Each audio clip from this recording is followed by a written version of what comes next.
Maria Couto e José Eduardo Agualusa escreveram juntos uma peça de teatro. O realizador, José Miguel Ribeiro, transformou-a num filme. No ensaio geral de hoje vamos ao cinema ver Naiola.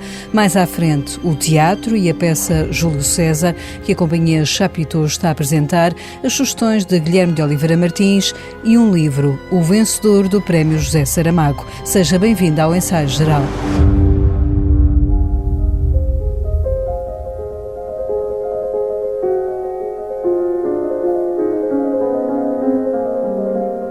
Dor Fantasma é o romance com que o brasileiro Rafael Galo venceu o Prémio José Saramago. O livro acaba de ser lançado em Portugal e dá aos leitores a história de um artista, um pianista virtuoso, que tem uma dupla personalidade. Por um lado, é um intérprete de Liszt exemplar e, ao mesmo tempo, um pai ausente. Essa dupla dimensão suscitou inspiração a Rafael Galo. O Rômulo é um pianista de música clássica, música erudita, como quiserem chamar. Ele quer ser o maior intérprete, de Liszt, que já é um compositor, um virtuoso do piano também. Então ele é essa figura da excelência, essa figura que só olha para a excelência, para o desempenho. E isso me atraía muito, porque tinha alguns temas, quando eu estava buscando o início da história.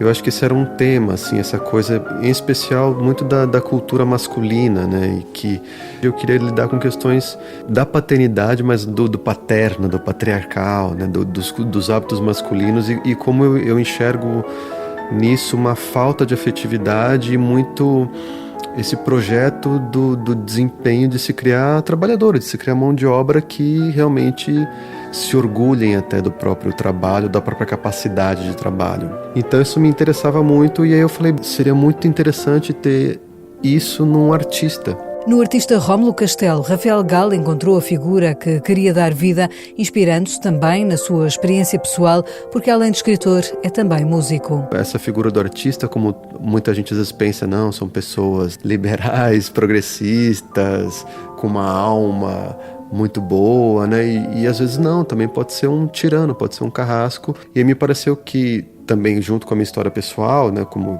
eu trabalhei com música, me formei em música, eu falei, talvez um pianista ou um músico da música clássica possa ser esse personagem que trate disso, porque é um ambiente muito ligado à tradição, muito ligado ao desempenho também. Eu falei, dentro desse ambiente essa figura pode funcionar bem. E aí foi que começou a se desenhar o Rômulo, o Rômulo Castelo, que é essa figura ligada à arte, mas muito mais pela chave do desempenho mesmo e até de uma tirania que tem sobre ele também, mas que ele também repassa aos outros,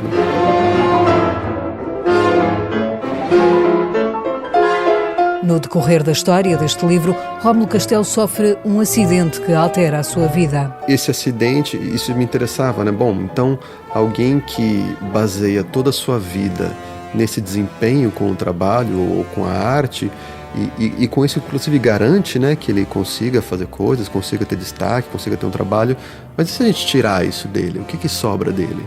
Quando se tira isso, me interessa muito porque entra uma questão que eu acho central, que é a da identidade. Se perguntar quem é você, o que faz de você, o que faz do Rômulo.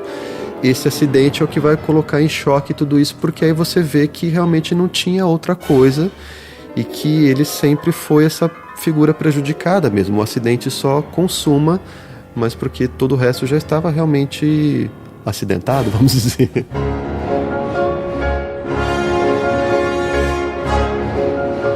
Dor Fantasma é um livro onde a escrita é marcada pelo ritmo musical. Ele é dividido em 4 partes e as 4 partes têm nomes de partes de músicas, Então começa com a coda, que em geral na música é o final, é a cauda mesmo, que é essa ideia, aquela vida está acabando. Então eu queria muito que tivesse isso e que a primeira parte, como ele é a vida dele, como ele a conhece, como ele domina, tivesse um pouco essa linguagem mais da música e mais organizada, de uma certa forma, como se fosse a vida que ele construiu para si. E depois realmente isso vai se tornando um pouco mais árido, quase como se a música até quisesse sumir do texto, de uma certa forma ela vai meio desaparecendo. Se a história continuasse, talvez nem houvesse mais menções à música, a música continua a ser mencionada porque ele está se debatendo, Vira uma relação dele tentar se debater, voltar aquilo, mas já não é dele mais, Rafael também estudou música, toca... Eu toco um pouco de piano, assim, mas eu aprendi sozinho porque eu tocava violão, né? Assim, eu estudei composição, eu trabalhava com isso, com composição. Então, aquela coisa, né? Como a gente toca alguma coisa, já conhece, trabalha, acaba que outros instrumentos, quando... No ensaio, assim, quando o instrumentista sai de perto daquele instrumento, você fala assim, eu vou brincar um pouco com ele. E o piano é um desses instrumentos que eu gostava de brincar. E acabou que depois eu falei assim, quer saber, eu vou tentar tocar um pouco mais. Mas assim, eu sou um pianista... Eu sou alguém que toca violão e senta no piano e faz no piano mais ou menos a bossa nova que faz no violão ali, né?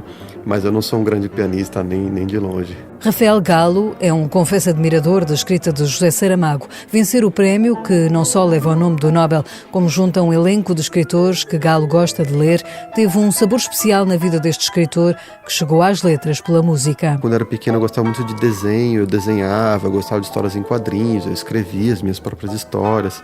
E aí na adolescência e juventude eu fui mais para a música, e aí passei até a fazer faculdade, trabalhar. Mas em tudo isso eu acho que a escrita estava ali. Quando eu desenhava histórias em quadrinhos, eu tinha que inventar história, eu tinha que criar os personagens, diálogos. E quando eu passei para a música, e eu também compunha canções, eu gostava de escrever uma letra, né, mais caprichada. Então, e aí eu já gostava de ler literatura. Então isso tudo foi crescendo aos poucos, até que chegou um período da minha vida que eu falei, bom, eu tenho essa relação com a literatura, eu gosto de escrever, vou tentar escrever. Dor Fantasma já está nas livrarias com a Chancela Porto Editora.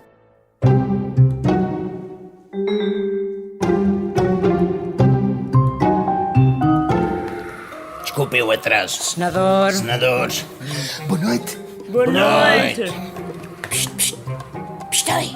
É aqui. Não vos estava a ver.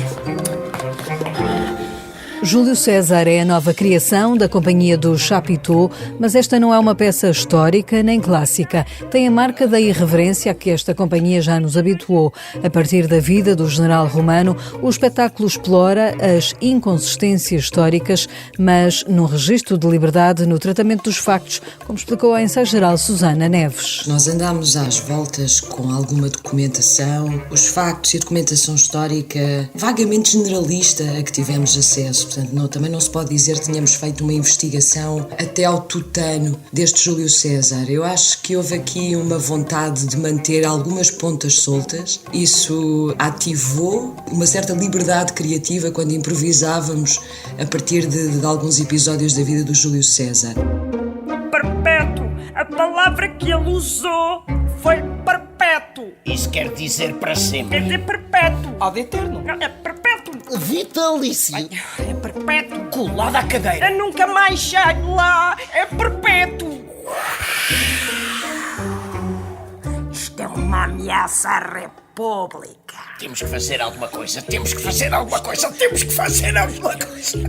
A vida do autoproclamado ditador perpétuo de Roma surge em palco em momentos marcados pelo humor. A companhia do Chapiteau acaba por revisitar a figura de Júlio César no atual contexto político mundial, onde outras figuras totalitárias emergem. Vemos a ascensão da direita um pouco por toda a parte e políticas conservadoras mas eu creio que às tantas Júlio César representa algo, mas quando nós o revisitamos na nossa criação, encontramos uma figura que viveu um momento histórico muito particular, que tinha de facto capacidades extraordinárias, era um homem muito ambicioso, mas também era um homem muito competente, muito eloquente e que soube tirar proveito e progredir, porque também tinha ferramentas e tinha capacidades para isso e se fez rodear das pessoas certas. De qualquer forma, a companhia pega nestas figuras e o que nós tentamos fazer é reduzi-las a uma condição, de vulnerabilidade, não é torná-las tolas, mas é reduzi-las à sua banalidade. Tentar brincar com esse momento, com esse aproveitamento, com essa progressão. Quer dizer, no fundo há ali uma agenda de autopreservação e de ego e de ambição muito fortes. Não é um traço assim tão bizarro, ou que se possa dizer que é exclusivo destas figuras históricas que furaram e que fizeram grandes coisas, mas que de facto as circunstâncias também foram propícias. E de certa forma, quando pegamos nestas figuras e fazemos esta espécie de downgrade, acho que isto de certa forma se calhar ajuda a revitalizar um bocadinho a nossa perspectiva histórica. 1, 2, 3, 4! 1, O Júlio é um duro. Passou. O Júlio Passou aqui com o seu exército para a Gália. A atriz Susana Neves explica que em palco os vários atores vestem várias personagens e que do público esperam que se divirta. O nosso corpo é o meio através do qual os espaços cênicos ganham vida. Nós corporizamos os personagens, os elementos cênicos, os elementos sonoros e criamos assim o espaço. O Jorge Cruz é o Pompeu, é o General Pompeu, mas também é o Rubicão.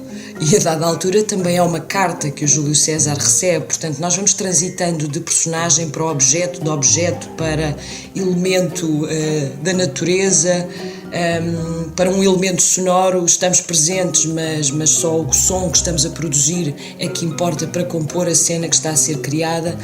E este jogo é feito às claras.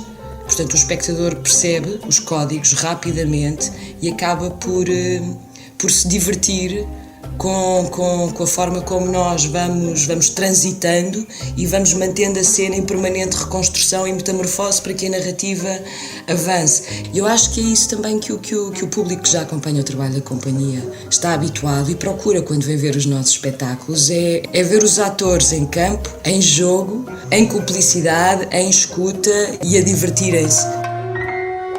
Júlio César vai estar em cena até 28 de abril em Lisboa, no espaço do Chapiteau. Fui para Gália. Beijinhos, Júlio. Bom, e eu pensei que ele tinha ido para Gália a conta, que nós temos conta aberta na mercearia, e ele não quis esperar pelo fim do mês e foi já para Gália. Isto passou-se. Ao almoço não vem jantar, passaram 8 anos. E só depois é que eu percebi que a Gália é um sítio lá para cima, para norte, nos arrebaldes, e que ele tinha ido para lá. Agora não perguntei o que é que ele foi para lá fazer, porque ele nunca me conta nada.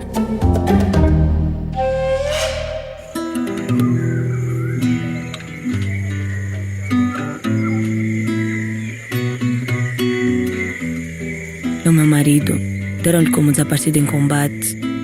Estou à procura dele já há 1 ano.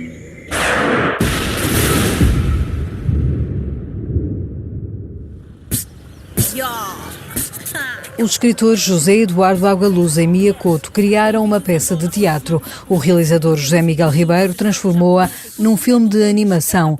Naiola é uma longa-metragem que chega ao cinema dia 13 de abril e conta a história de uma mulher que vive a guerra de Angola por dentro e de como isso afeta a sua família. Com o guião escrito por Virgílio Almeida, o filme nasceu de uma vontade do realizador depois de uma viagem à Angola. Este projeto surge de uma viagem que eu faço à Holanda para fazer um workshop com o Jorge António, que organizou, e que me apresenta a peça do Mia Couto e do Agualusa, que eu não conhecia, que não estava publicada.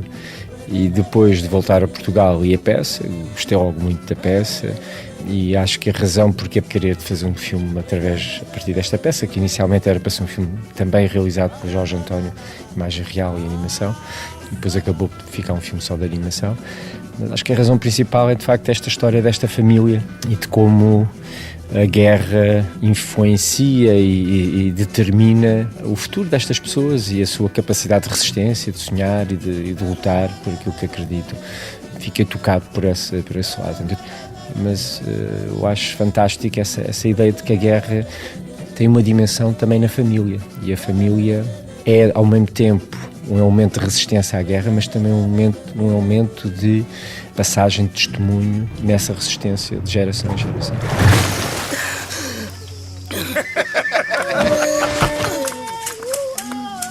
Inspirado na peça A Caixa Preta, de Mia Couto e José Eduardo Agualusa, Naiola cruza a história de 3 gerações de mulheres de uma mesma família. O filme conta com vozes como as do cantor Bonga e da rapper angolana Medusa, que empresta a sua voz a Yara, uma das personagens principais do filme.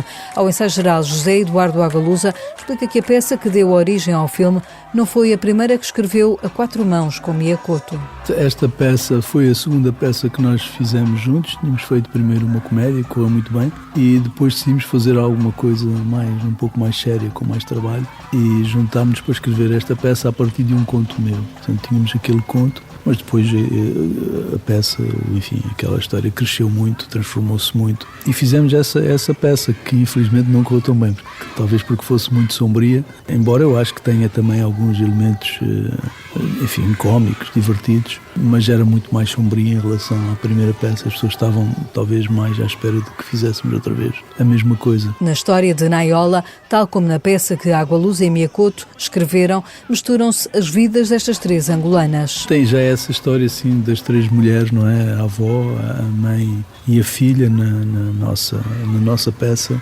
A mãe está desaparecida, não é? Foi à procura do pai, que era militar, e o que o Zé Miguel e o Virgílio fizeram foi seguir a mãe e, portanto, desenvolver a história da mãe. Aliás, fizeram isso de uma forma extremamente harmoniosa e poética e muito, muito bonita. Naiola é um filme de animação, cheio de cor, onde as imagens reais também surgem a pontuar alguns momentos da história da Guerra Civil de Angola. O realizador José Miguel Ribeiro explica como se inspirou para os tons do filme. Bem-vindos a Angola, onde os mambos acontecem. Vivemos de ironia e vocês todos já conhecem. A primeira coisa que fizemos quando tivemos o apoio ao desenvolvimento, fomos a Angola. Eu, o Virgílio, a Ana Karina. Estivemos lá algumas semanas.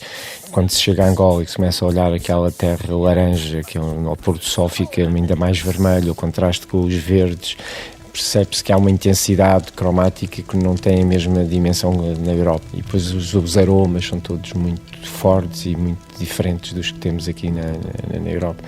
E, portanto, percebe-se que há uma intensidade da vida, pelo menos para um europeu, não é? Essa intensidade eu tentei trazê-la, claro, com a minha experiência também, com a minha paixão pelo expressionismo alemão, pelo impressionismo, pelos fauvistas, enfim. Fui buscar um bocadinho essa inspiração e trouxe-a para uma dimensão mais africana, mas também é verdade que existem autores como o Malangatana, que usa a cor de uma forma muito forte. Todos os tecidos africanos utilizam a cor dessa. Portanto, eu não inventei nada. Tudo o que está no filme foi inspirado em África e depois nas minhas experiências aqui, enfim, dos meus estudos de belas artes, mas as coisas tocam-se, sim. Eu não me conformo em viver num país que quem deve nos proteger se torna combativo.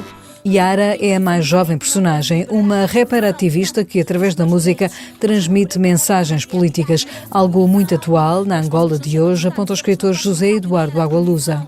Isso é um trabalho já do Zé Miguel e do Virgílio, sobretudo, não é? Mas eu acho que foi muito inteligente, porque no fundo aquela menina já dá corpo a esta juventude inconformada que nós temos em Angola hoje, felizmente, e que está fazendo a mudança, não é? Então, se há alguma razão porque eu acredito em Angola é porque temos esta juventude tão combativa, tão inconformada. Que ela transmite isso através da música, que também é algo que esta geração explora muito.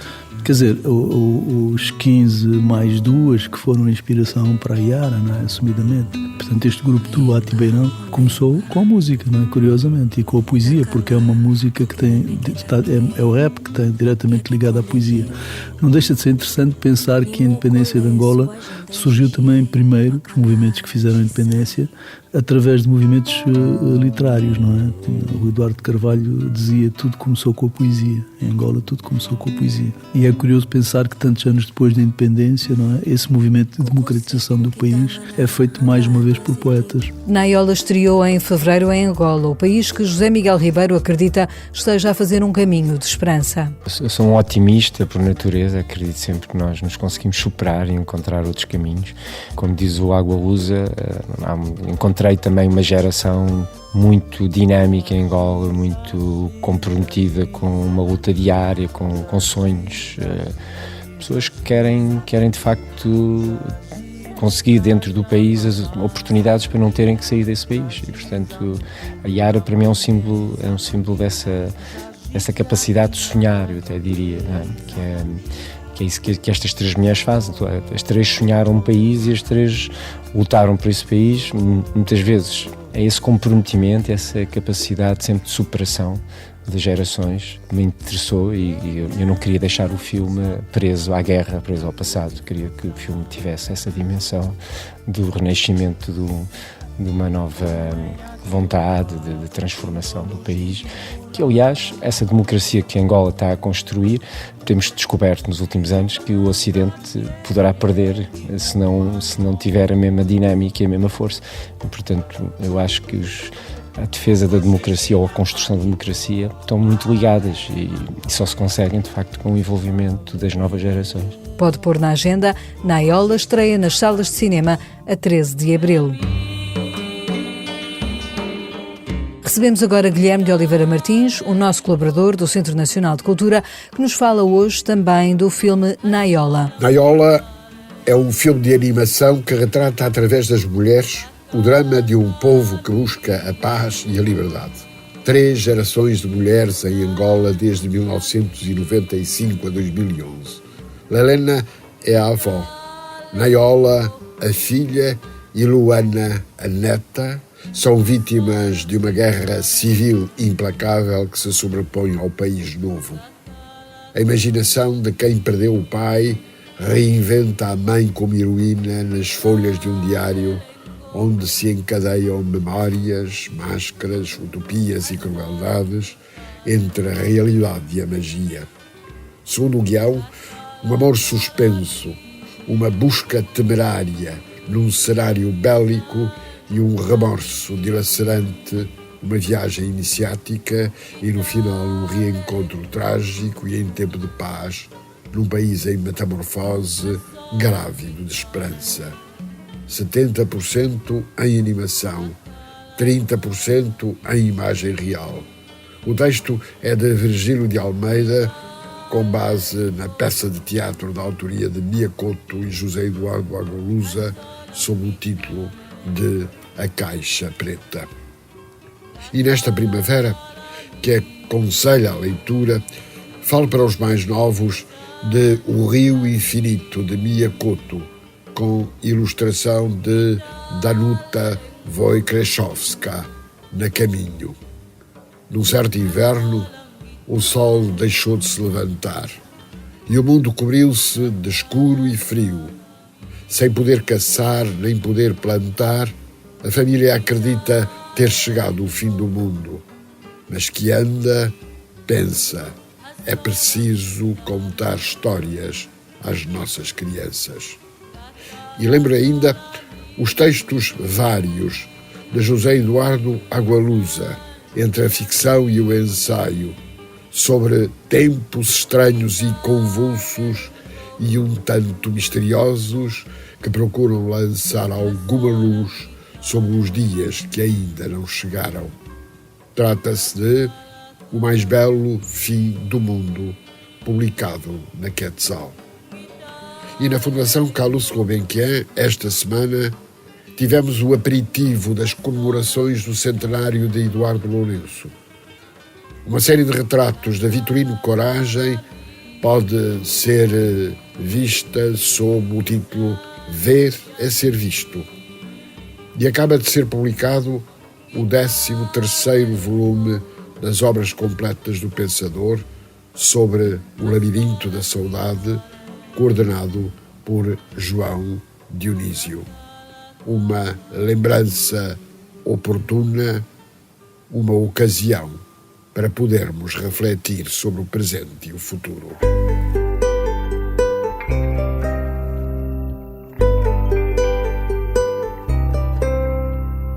Vem dormir, que as corujas querem trabalhar. Tem muitas palhas para arrumar no ninho. Noturnos é a última canção do projeto musical Mão Verde, criado em 2016 como um espetáculo musical para crianças. Depois do primeiro livro-disco, surge agora o segundo álbum, onde este Noturnos, cantado por Francisca Cortesão, está incluído. É com esta canção de embalar que pode procurar para as suas crianças aí em casa que fechamos hoje o ensaio geral que teve sonorização de André Peralta. Voltamos de hoje a 15 dias e deixamos os votos de uma Santa Páscoa. Tanto ficar ao contrário. Vem dormir, que os pirilampos